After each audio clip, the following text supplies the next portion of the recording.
Imagine for a second if your team spent less time complaining about what happened or worrying about what potentially could happen, and instead redirected their energy and focus on what they can do right now to move things forward. Today, I will outline how to get your team to do just that. Let's dive in.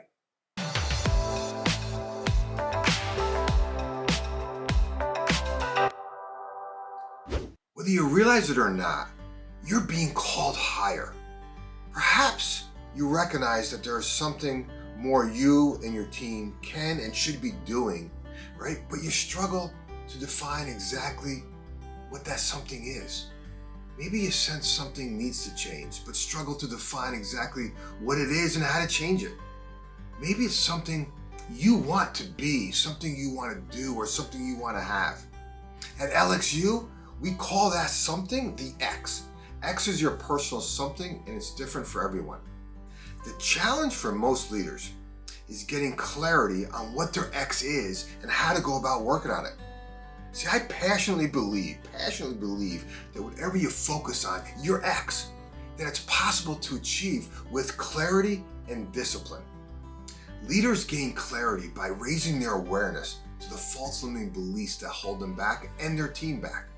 These limitations are nothing more than illusions, right? And illusions that actually limit our thinking. So the question is this: where do these illusions and limitations come from? And how can you minimize their impact on your team?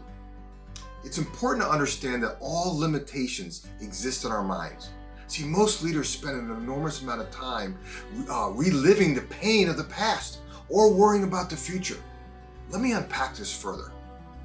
Think about something that you're trying to champion at work, right? Something new, right? And notice that, like, all the naysayers who say things like, we used to do it this way, or we tried that once and it didn't work. Consider for a moment how often your mind is stuck in the past. Are you still replaying certain events that didn't go as planned? Are you reliving past stories about what others did or failed to do?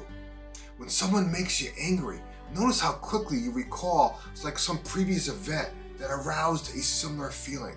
And without realizing it, you then attach the same feeling to the present situation. I don't know about you, but I've had this happen to me on several occasions. Like, for example, I wasn't mad at someone specifically, but instead what they did that actually stirred up some old feelings I had about my mother who did something very similar. See, negative past experiences have a way of limiting how we show up.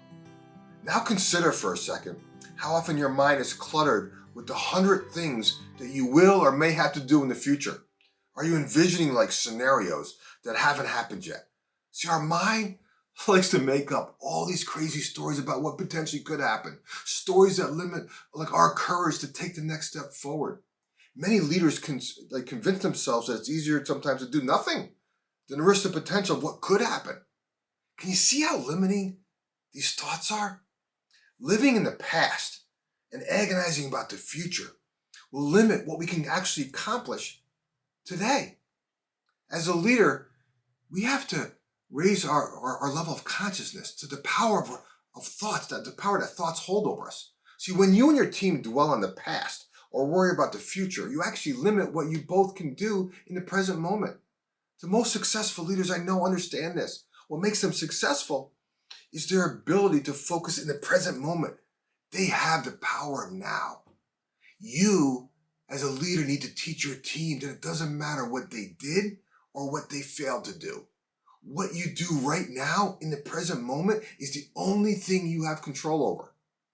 Imagine if your team excelled at this. Imagine if your team spent less time complaining about what happened or what potentially could happen and redirected their energy and focus on what they can do right now to take the next step forward. If you want to grow your business, you have to elevate your team's thinking. The challenges your team encounters are not the problem. The real problem is getting them to manage their thoughts and then their actions about their challenges. See, a situation needs to either be dealt with or accepted. Why make it a problem? Here's the truth. There will always be external forces at work, stressful projects, difficult clients, personal obligations, and many other situations vying for your attention. How your team handles those external forces is the real challenge.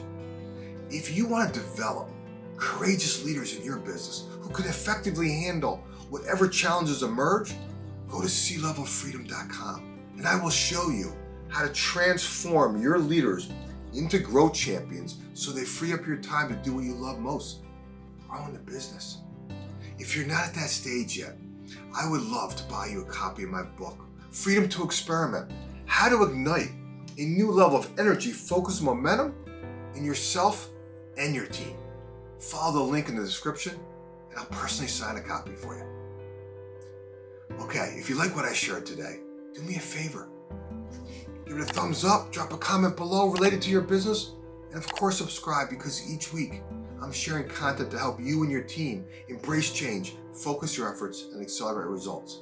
Remember this, you're just one idea away. I'll talk to you soon.